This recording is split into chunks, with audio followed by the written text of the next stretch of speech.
રાહુલ ગાંધીનું હિન્દુ વિરોધીનું જે આખું ભાષણની જે વિવાદ શરૂ થયો છે એના કારણે ગુજરાતમાં અનેક પ્રકારના ઉબાળો શરૂ થયા છે. ક્યાંક ભાજપના કાર્યકરો અને કોંગ્રેસના કાર્યો વચ્ચે પથ્થરમારો થઈ રહ્યો છે, ક્યાંક કોંગ્રેસના કાર્યાલયો ઉપર પથ્થરમારો થઈ રહ્યો છે, ક્યાંક કાળા કલર થઈ રહ્યા છે.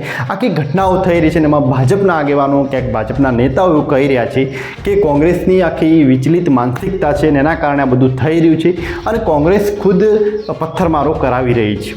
પરંતુ વાત સમજવા જેવી છે કે આજના દિવસે ઘણા બધા એવા નેતાઓએ સોશિયલ મીડિયામાં પોસ્ટો મૂકી છે અને એમાં જામનગરના ધારાસભ્ય રીવાબા જાડેજાએ એક પોસ્ટ મૂકી છે. આખો એમાં હિન્દુ વિરોધીની આખી વાત કરેલી છે કે રાહુલ ગાંધીએ આવું ભાષણ કર્યું, એના કારણે કોંગ્રેસે એમના ઉપર પથ્થરમારો કર્યો, ભાજપના નેતાઓ ઉપર, કાર્યકરો ઉપર. બધું વાત સમજવાની એ છે કે આવી જે ઘટનાઓ છે કે જેમાં લોકો ઉશ્કેરાય છે અને ઉશ્કેરાના એ જે વ્યક્તિઓ છે એ ખુદ આવા ધારાસભ્યો જ છે. રીવાબા જાડેજા એટલે 182માં જેટલી પણ મહિલા ધારાસભ્યો છે એમાં સૌથી કદાચ વધારે ભણેલી, ક્યાંક વધારે તે શિક્ષિત, કેમ કે એક પ્રકારે તેઓ રીવાબા જે જાડેજા છે એ કે જે ભારતના ક્રિકેટર રવિન્દ્ર જાડેજાના ધર્મપત્ની છે, તો સ્વાભાવિકપણે અનેક દેશોમાં તેમણે વિઝિટ કરી છે, તો એક વેલ એજ્યુકેટેડ વુમન કહી શકાય. પરંતુ એમણે જે રીતે પોસ્ટ મૂકી છે સોશિયલ મીડિયામાં એ જોતાં એવું લાગે છે કે એમની માનસિકતા સાવ પગ બરાબર રહી છે. કેમ કે એમણે પોસ્ટ મૂકી છે કે જુઓ કઈ રીતે રાહુલ ગાંધીએ આ રીતે ભાષણ કર્યું હિન્દુ વિરોધી, એના કારણે ભાજપના નેતાઓએ જ્યારે શાંતિપૂર્ણ એમને વાત સમજાવવા કરી તો ક્યાંક કોંગ્રેસના આગેવાનોએ એમના ઉપર પથ્થરમારો કરાવ્યો, કોંગ્રેસના કાર્યકરોએ પથ્થરમારો કર્યો, આવી આખી વાત કરી છે.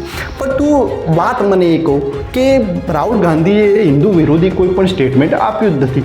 એમણે જે વાત કરી એ આખી અલગ છે અને આ તમે આ લોકોને ઉશ્કેરાવનાર ખુદ તમે જ છો. કેમ કે ભાજપના નેતાઓ જ, ભાજપનું જે આઈટી સેલ છે એ જ રાહુલ ગાંધીની ક્લિપોને કટ કરીને લોકો સુધી પહોંચાડે છે અને ખોટી એવી ક્લિપોને કારણે ક્યાંક લોકો એવા ઉશ્કેરાય છે. જો કે લોકો પણ ઉશ્કેરાતા નથી, લોકો નથી, જે પણ આ જે ઘટનાઓ થઈ રહી છે એ લોકો નથી કરી રહ્યા, એ ક્યાંક ને ક્યાંક બજરંગ દળ કરી રહ્યું છે. એ છે ભાજપનું જ એક સંગઠન છે. એટલે ક્યાંક જાણી જોઈને આખો એક લો એન્ડ ઓર્ડરની આખી જે ક્યાંક આખી એની ધજિયા ઉડાવી રહ્યા છો ને એના કારણે ખુદ તમારા જેવા ધારાસભ્યો ક્યાંક આવા બધા લોકોને ક્યાંક પથ્થરમારો કરાવતા હોય એ રીતે જોવા મળ્યું છે. એટલે એક વેલ એજ્યુકેટેડ વુમન છો ને તમારું તો ક્યાંક હવે નામ પણ એવું ચાલી રહ્યું છે કે ક્યાંક મંત્રીમંડળમાં તમારો સમાવેશ કરવામાં આવે. તો જો ગુજરાતનો વિકાસની ઈચ્છા હોય તો આવી હલકી માનસિકતાને થોડીક સાઈડમાં મૂકો. કેમ કે જો હિન્દુ ધર્મની તમને આટલી બધી ચિંતા હોય કે રાહુલ ગાંધીએ આવું કહ્યું, નરેન્દ્ર મોદી તો ભાજપ સરકાર તો આખી હિન્દુઓની છે, તો મને એક વાત કહો, એના કંપની કે જે ગાય અને ભેંસોનું જે માંસ જે વેચે છે એની જોડેથી ભાજપે 8 કરોડ રૂપિયા ઇલેક્ટોરલ બોન્ડ કેમ લીધા?